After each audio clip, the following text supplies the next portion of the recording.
नमस्कार. श्री ब्रह्मचैतन्य महाराज प्रवचने सार. जून महिन्याचा विषय आहे परमार्थ. 7 जून. नित्य नेम म्हणजे काय? नित्याचा जो नियम तो खरा नित्यनेम होय. जो कधीही बदलत नाही तो.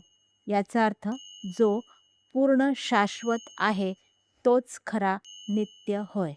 म्हणून नित्य म्हणजे भगवंत समजावा. नियम करणे याचा अर्थ नियमन करणे, निग्रह करणे, वश करून घेणे, स्वाधीन ठेवणे हा होय.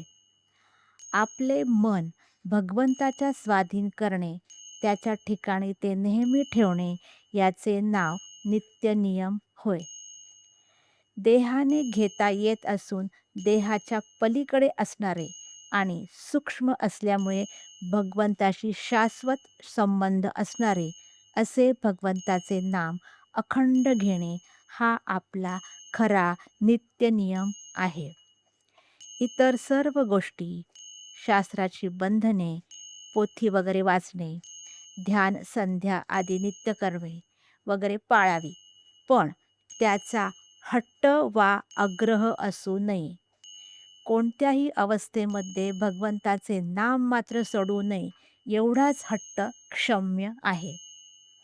शुद्ध भावनेने नाम घेतले की भगवंत दर्शन देतो. आपण नाम घेत जावे. नावाने भावना शुद्ध होत जाते. राम नाम सतत घेत गेल्याने मन स्वच्छ होत जाते आणि सर्व शंका आपोआप विरून जातात. राम नामाचे प्रेम आणि भगवंताचे प्रेम ही दोन्ही एकच आहेत. नामात शेवटचा श्वास गेला पाहिजे ह्यातच जीवनाचे सर्वस्व आहे. तेव्हा नामस्मरण करत जा. आनंदात राहा. काही शेअर करायचे असल्यास, सांगायचे असल्यास, बोलायचे असल्यास नक्की कमेंट करा. धन्यवाद.